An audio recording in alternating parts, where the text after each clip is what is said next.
tierra mía que me vio nacer. Canta mi alma con la dicha entera de un amanecer. Tierra del alma que te quiero tanto con el corazón.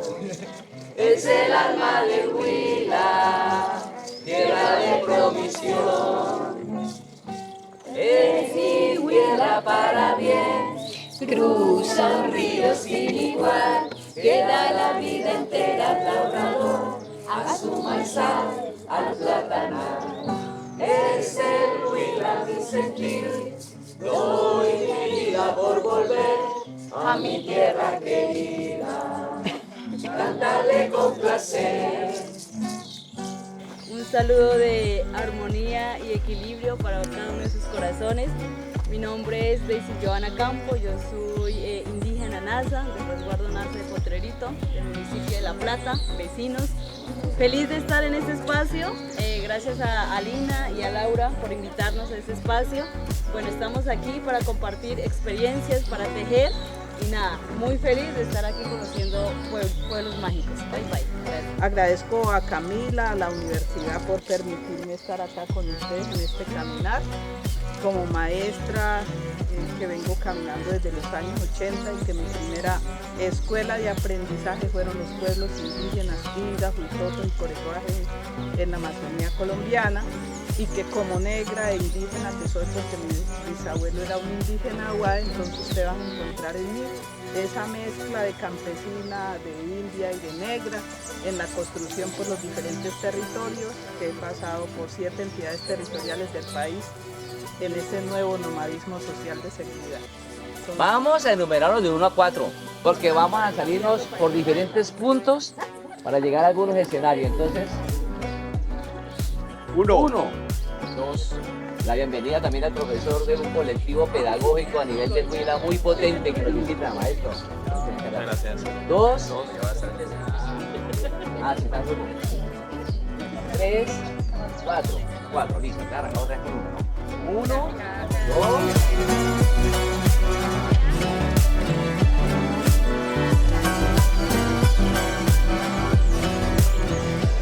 Semillero de Garzón en el momento, estamos 23 participantes a la fecha, de los colegios Luis Calixto Leiva, San Antonio del Pescado, del colegio del Cauchal, de unas mujeres líderes cacauteras, de organización Agua por el Territorio y de la Universidad Surcolombiana y lógicamente el CINE. Eso es como los que hacemos parte de ese colectivo de investigación.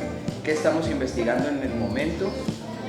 Pues en el semillero hay una articulación ahí de investigar un poco sobre los saberes populares, pero también los saberes institucionales y esos cómo ayudan al mejoramiento del territorio. Era de ahí que surgió como la iniciativa. Todos los profes y con las líderes pues nos reunimos en diferentes talleres, fueron 10 talleres presenciales, posteriormente otros virtuales, y de ahí nace pues una pregunta de investigación que en el momento se está desarrollando.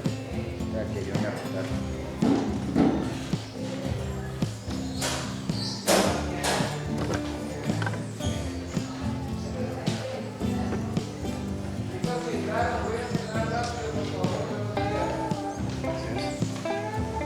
¿Por qué semillero? ¿Cuál es la intención del semillero? Es desarrollar un proceso formativo que parta de la base, que parta necesariamente de personas como ustedes, que se preocupan alrededor de problemáticas que tienen que ver con el medio ambiente, que tienen que ver con nuestro ecosistema, que tienen que ver con nuestra bioseguridad. Entonces está el imaginario de que para investigar hay que ir a la universidad, que para investigar hay que hacer un posgrado, que para investigar... No. Lo que nosotros estamos planteando es que el semillero tiene diversos niveles de complejidad, pero que se inicia con personas que de una u otra manera han manifestado su interés de indagar sobre la realidad en la cual hacen parte. Muchos ríos contaminados, las quebradas, los bosques, y eso es triste, porque pues ahí están las cuencas de los cerritos de agua que nacen de ahí, y contaminarlos pues también nos estamos contaminando el espíritu y el cuerpo. En las categorías el profe mencionaba sobre los saberes ancestrales. Entonces, todo este conocimiento, todos estos procesos que se han tejido vienen de esos saberes que de alguna manera nos apropiamos, pero también de qué forma educarnos, ¿no? También a los niños, a las niñas. Por ejemplo, un taller les decía, hay en las tulpas, en los espacios de juego, de diálogo, es con los niños, ya los jóvenes mayores ya tienen resabios, ya lo tenemos, pero la educación inicial es de verdad, pero qué bonitas son las niñas. Bueno, dos cosas. Primero es el saber esas ancestrales desde el proyecto de investigación, digamos, enfoca todos los saberes medicinales, las semillas nativas, las frutas que se han perdido también a través de la historia. Todo eso lo enfoca, o saberes ancestrales como a que, digamos, la parte textil o lo que se ha hecho en la agricultura, o todo como tal. Sí, pero en este momento lo que más nos interesa es esos saberes, cómo han hecho para cuidar el territorio. Esos saberes, como acá lo decía, por ejemplo, la tulpa, ese tipo de cosas, cómo eso hace una conversación de que el mayor le enseña a los niños al cuidado del territorio. O sea, es un mecanismo de enseñanza de cuidado del territorio.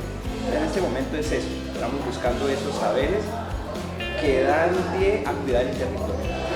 A veces no tenemos en cuenta el contexto, los saberes, bueno, todas estas cuestiones. Entonces es como en últimas el objetivo principal del sistema, del trabajo que se viene haciendo.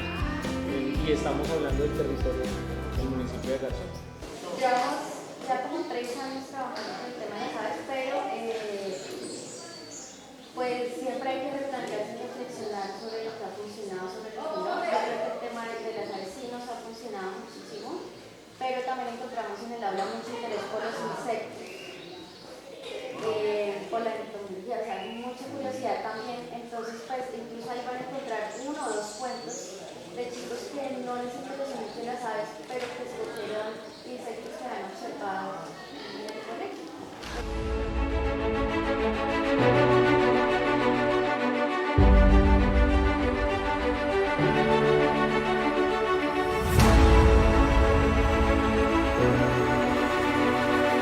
Entonces ahora quiero invitarles a cerrar los ojos un momento, a sentir nuestro cuerpo, a sentir nuestra respiración, nuestros pensamientos, a dejarlos un momentico ahí en un ladito, en una extremidad, en un lugarcito. En este momento vamos a empezar a dirigir nuestro pensamiento, nuestras imágenes hacia un lugar seguro. Un lugar seguro bien puede ser nuestra habitación, nuestra casa, la casa de nuestras abuelas, nuestros madres, el río, un árbol, algún lugar donde ustedes se sientan seguros y seguras. Cuando estemos allí, vamos a empezar a notar que hay una luz amarilla como si nos estuviera llamando desde otro lugar. Nos vamos a seguir invitadas a ir hacia esa luz. Vamos a ver qué nos está diciendo, y resulta que cuando llegamos hay una puerta. Esa puerta está abierta, está para la bien llegada de todas nosotras. Entonces a cada uno de esos lugares vamos a entrar con mucho respeto, y cuando entramos nos damos cuenta que alrededor de nosotros hay un bosque grandísimo con colores particulares en cada una de sus mentes, olores, formas. Entonces yo les voy a contar en qué lugar de identificación estaba yo, y me gustaría escucharles a ustedes también. Yo me sentí observadora, maravillada de los colores, las formas del entorno. Oh, yo me sentí cuando empezaste a decir de soltar los pies y las piernas, como si volara, pero de un momento como si me atrayera el tronco del árbol grande, como que me volví parte del tronco, al árbol.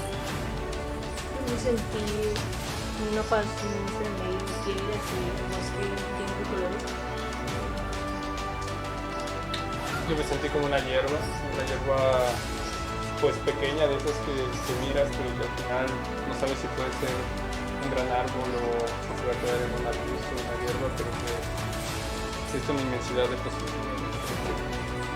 Bueno, pues qué lindo, este bosque está complementado, tenemos seres vegetales, animales, tenemos el agua, que bueno, que nos va haciendo fluir y haciéndonos sentir bosque, y en este momento me gustaría invitarles a conocer esta pequeña muestra de bosque comestible, que es el proyecto que estamos intentando implementar en este momento en La Jagua. Es una estrategia también de recuperación de las especies a través del alimento y la soberanía alimentaria. Entonces les invito a que lo visitemos para que hagamos una pequeña metáfora sobre el encuentro del día de hoy. Entonces bueno, con toda la inspiración de los ríos hemos tenido el llamado de empezar a reproducir esta estrategia también de restauración de suelos y de ecosistemas y también del tejido social a través de la siembra.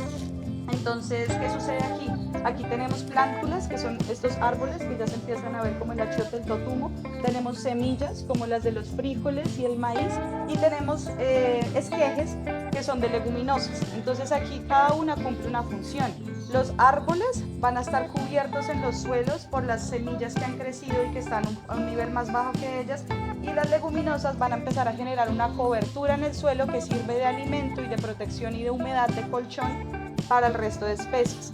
Yo hago esta metáfora aquí porque entonces cuando empezamos a hablar de los árboles son los que más memoria cargan, los que de repente pueden y tienen la capacidad de sobrevivir y perdurar en el tiempo, por mucho tiempo, y lo relaciono con los saberes ancestrales que a través de la semilla, de la palabra, del fueguito y del alimento se han conservado, que nos han llevado y nos han conducido a caminos mucho más técnicos, conocimientos académicos que nunca pueden olvidar la sombra y la humedad y la contención que le dan a estos árboles. Entonces el llamado que justamente esta minga está haciendo es a la articulación de todos estos saberes, al reconocimiento y a la recuperación de estos saberes tradicionales y prácticas que aún conservamos desde la vida campesina, desde la vida indígena, afrocolombiana, afrodescendiente, para que los empecemos a replicar también desde el lugar donde nos enunciamos como estudiantes, como aprendices, como formadoras y facilitadoras, para que siempre podamos empezar a recolectar desde esa semilla que ya es un árbol gigante de saberes propios y que está en nuestra memoria, para que la despertemos y la restauremos también a partir de ese acompañamiento desde las pequeñas semillas que van naciendo y van nutriendo los suelos, sin olvidar que arriba hay una sombra grande dada por una memoria que nos acompaña. Posible para poder recordar, para construir el conocimiento, para conectarnos con otras. La divulgación gráfica, así como sucedió con la memoria de saberes medicinales, que fue una investigación completamente participativa y comunitaria que hicimos con los niños y las niñas, de caseo, de patio en patio, de las mamitas y las abuelitas, recolectando los saberes de las plantas medicinales, ilustrada por los niños y las niñas. ¿Cómo están? ¿Cómo van? ¿Cómo les ha parecido? Bien. Si piensan en agua, ¿qué palabra les viene a la cabeza? Vida. Listo, entonces si yo digo agua, ¿ustedes dicen? Vida. Agua. Vida. Con fuerza, sintiendo esa agua interior. Agua. Vida. Agua. Vida. Agua. Vida. Acá en Colombia tenemos cerca de 116 variedades de maíces grandes. Por eso es que se presenta que hay mazorcas que tienen diferentes tonos, porque a veces sembramos diferentes variedades cerca y las abejas viajan 2 kilómetros a la redonda, entonces pueden llegar a polinizar. Y ahora en un rato, con los compañeros de México que vienen justamente de las chinampas, se pueden reconocer las formas antiguas de cómo relacionarse en cooperación con la naturaleza, en simbiosis, porque cuando sembramos con estos saberes propios, no sembramos solo las humanas, sembramos con las aves, sembramos con el suelo y con los microorganismos, sembramos con los mamíferos, sembramos con los polinizadores. ¿Qué polinizadores conocemos, por ejemplo? Que pueden llegar a nuestros cultivos. La abeja, el colibrí,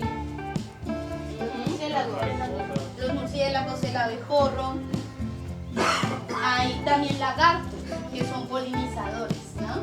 Entonces las comunidades que nos organizamos o que queremos defender el territorio, también lo hacemos porque hay unas emociones que nos atraviesan, porque el amor viene también como raíz y nos da la fuerza para seguir manteniendo esta palabra. Mi nombre es Juan Manuel Jordán Calderón. vengo en representación de intérpretes ambientales Miraflores. Para los que no conocen dónde queda el páramo Miraflores, pueden ver al fondo la última montaña que se ve, ese es el páramo Miraflores. El páramo Miraflores está ubicado entre los 1900 y los 3500 metros sobre el nivel del mar. Aquí nos encontramos a los 800 metros. Nosotros hemos venido trabajando desde el año 2007 bajo la lucha pues, contra las petroleras que ya han hecho exploraciones dentro del páramo Miraflores y en la cuenca alta de la Quebrada Garzón, que es donde más de 50.000 personas del casco urbano utilizan este líquido vital. Y nosotros hacemos unos procesos donde desde niños de 6 años hasta niños de 100 añitos han subido el páramo y reconocen el territorio como tal, ¿cierto? A través de diferentes dinámicas, con grupos, por ejemplo, de cazadores que ahorita son guardianes del páramo. Que cambiaron las armas por las cámaras trampa. Exactamente, cambiaron las armas por las cámaras trampa. Es triste, por ejemplo, hablar con ellos y decir como, en ese árbol maté un oso, en ese árbol maté un venado, pero ya son personas que han cambiado como ese chip y son personas leñadores también, que saben dónde están, entonces podemos ir y cuidar estos ecosistemas. Con el trabajo con los niños, en el año 2019 logramos sacar esta guía fotográfica de aves. ¿Cuántas aves hay en Colombia? Más o menos registradas. Colombia tiene el 20% de la diversidad de aves, alrededor son de 1967 especies. Y nosotros hemos registrado 356 especies en el páramo Miraflores, de las cuales 9 son endémicas. ¿Entendemos qué es un endemismo? ¿Qué es un endemismo? Que son autónomas y solo se encuentran en una región del país. Por ejemplo, en esta podemos encontrar, esta es una ave endémica. Esta es conocida como el cacique candela o chango colombiano, que es endémica pues, del país. Sí, efectivamente nosotros venimos de México y particularmente de la Ciudad de México, que es la capital. Y no sé si habrán escuchado, pero bueno, la Ciudad de México es enormemente y monstruosamente grande. Está sobrepoblada y pues como no sé, para ejemplificar tal vez les diría que se pueden hacer hasta viajes de 3 horas de un punto de la ciudad a otro. Entonces hay gente que va a trabajar y hace recorridos de 3 horas a su trabajo y luego 3 horas de regreso a su casa. Y nosotros estamos trabajando en una parte todavía pegada a la ciudad o parte de la ciudad, donde todavía se siembra, ¿no? Todavía está esta parte de cultivo, donde todavía está una tradición campesina. Y mucho de nuestro trabajo, de estar ahí, ha sido también como preguntarnos mucho de la relación entre campo y ciudad, dentro de la misma ciudad. Pero de estas grandes problemáticas que nos enfrentamos en ese territorio, que nos enfrentamos al despojo de agua, por ejemplo, a la pérdida de territorio, a la pérdida de saberes, pues sí, a cómo habitamos esos lugares, creo que pues es que nos cuestionamos, como bien decía Tona, o nos preguntamos cómo podemos de alguna otra forma visibilizar o dar cuenta de todas estas relaciones y de todas estas problemáticas que pues que de alguna u otra forma nos atraviesan, ¿no? Entonces desde ahí fue que empezamos a trabajar las chinampas. No sé si sepan qué es una chinampa. De ahí partimos. Una chinampa, como bien lo decía Tona, bueno, antes la Ciudad de México eran 5 grandes lagos que se fueron desecando para construir la ciudad. Uno de ellos es el lago de Xochimilco, el lugar de donde trabajamos o de donde venimos. Y entonces en las zonas bajas del lago, la gente, los pueblos de antes, construyeron pequeñas islas, ¿no? Poco profundas, que fueron con el mismo lodo, el mismo fango, el lodo del lago, fueron construyendo. Bueno, todo esto se hizo para que en estas islas se utilizaran como camas de cultivo, ¿no? Camas de cultivo que se sembraran, eran islas flotantes, y con la filtración del agua del lago, pues tuvieran suficiente fuente hídrica.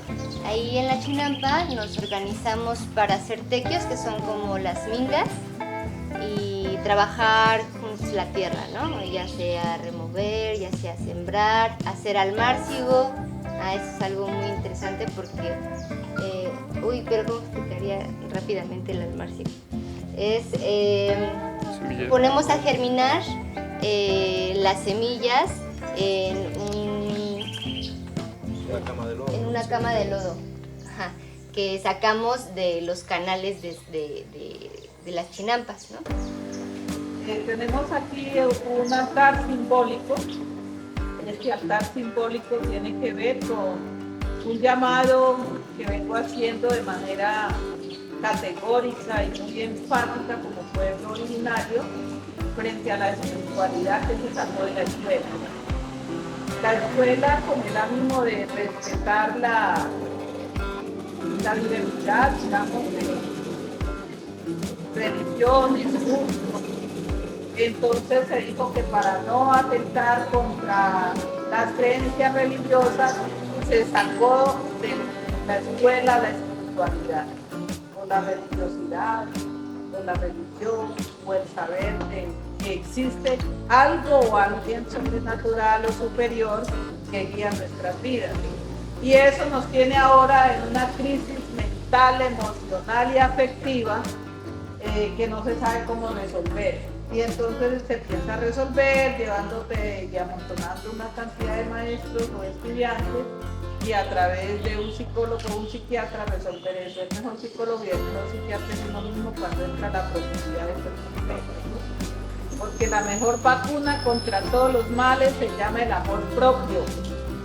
Lo tenemos que recuperar. Mi nombre es Lina Murcia y yo vengo del municipio de Rivera, de la iniciativa Escuela de Vida Sumal Causay. La Escuela de Vida Sumal Causay es una propuesta pedagógica inspirada en la pedagogía Waldorf y las epistemologías del sur. La Escuela de Vida surge hace aproximadamente 27 años con la creación de una casa una casa de remedio que con el transcurso del tiempo se fue convirtiendo en una casa de compartir de saberes interculturales. Entonces ya después de un tiempo no iban solo mayores a compartir la medicina del yaque, sino también mayores de diferentes tradiciones, parteras, mamos, a compartir saberes, y no solamente ellos, sino también de diferentes lugares, personas que iban allá, tanto a aprender como a compartir lo que sabían. Después de haberse construido esta casa de pensamiento, que hoy en día se reconoce como casa de pensamiento, se crea un espacio que es el Temazcal. El Temazcal es una estructura que representa el vientre de la madre tierra y allí entramos a vivir procesos de sanación, de limpieza, tanto a nivel físico, espiritual, emocional. Después de ello se crea la casita de la luna, que es una casita para las mujeres donde se comparten los saberes femeninos sobre nuestra simplicidad sexual, sobre nuestra relación con la naturaleza, saberes sobre partería. También es un espacio donde se solucionan los conflictos de pareja y se ordenan también los territorios, nosotros. Ya después de que estos espacios fueron creados, se creó el aula pedagógica de los niños, que el aula pedagógica es la que ya está inspirada en la pedagogía Waldorf y las epistemologías del sur. En este espacio nosotros atendemos a niños de 2 a 7 años. En este momento, el año pasado tuvimos primaria hasta tercer grado. Sin embargo, es un poco difícil porque pues, nosotros no estamos certificados y aparte la orientación que ofrecemos es una educación alternativa que respeta los ritmos propios del niño, que respeta también los ritmos de desarrollo humano. Entonces, siempre, aunque hay papitos y hay familias que quieren como cambiar las metodologías y demás, él está muy inmerso y es siempre muy difícil. Siempre llegan esos temores, ¿no? De que no, permiso. Llego a la casa de mi familia y el sobrinito de ella ya se sabe en inglés tantas palabras, ya sabe dividir, ya sabe, mi hija todavía está aprendiendo. ¿Qué pasa? Bueno, pues muy buen día. Yo soy Lina María Gutiérrez Joven, soy una mujer campesina, artesana principalmente, profesional en el área de ciencia política de la Universidad del Cauca. y ahora me encuentro acompañando también un proceso de estancia investigativa con la Universidad Subcolombiana y la Universidad de Manizales, con el CINDE, más específicamente.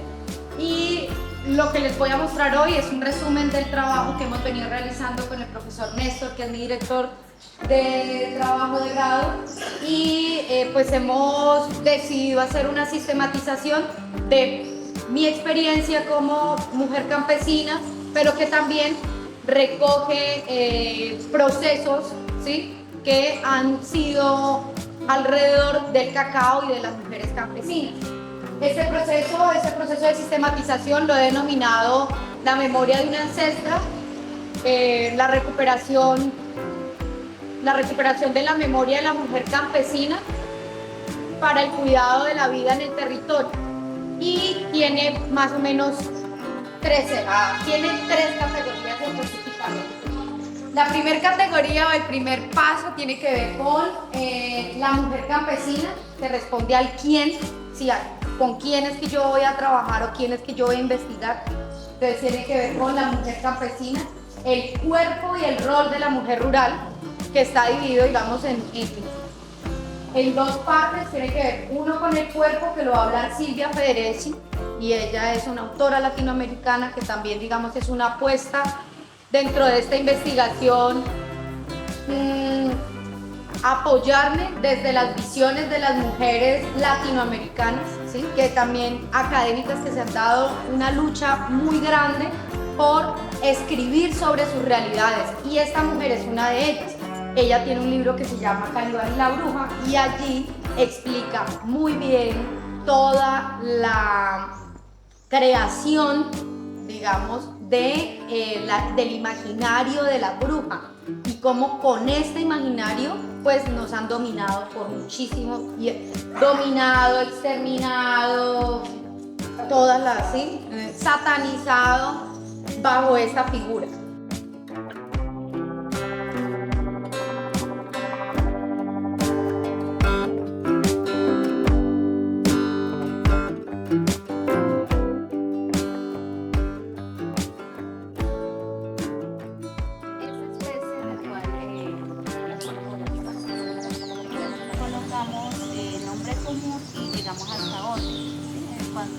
El estudio de esos invertebrados, y eso lo que van a encontrar el padre familia. Este es el producto que tuvimos este día en clase. Siguiente. Eso, mi nombre es Pavel Tobar Liscano. Llevo una docencia un poco más de 20 años en diferentes niveles de formación. Aquí estoy como docente de la institución educativa Caguancito.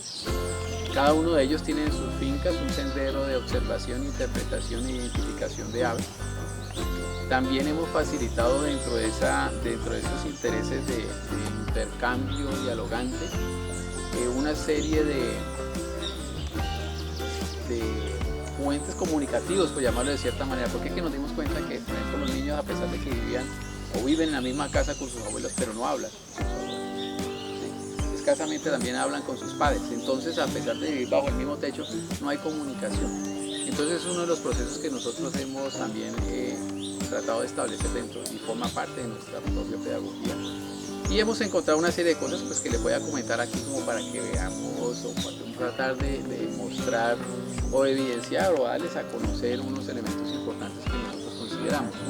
Bueno, los niños ahí en ese momento ellos tienen preguntas, pero vendrán ahí en esa parte. Bueno, llegó el profe.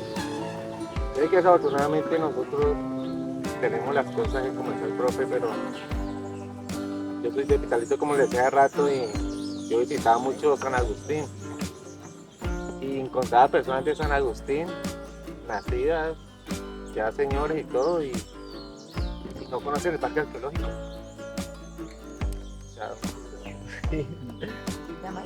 No, pero pues, y vienen personas de otros países a mirarlas y le den la significancia. Incluso otros dicen, quiero ir a ver unas piedras. Círculo, somos un círculo, sin principio y sin final.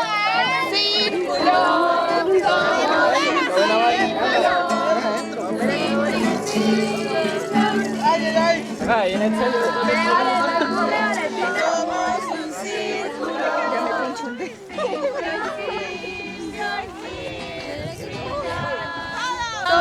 un círculo sin principio.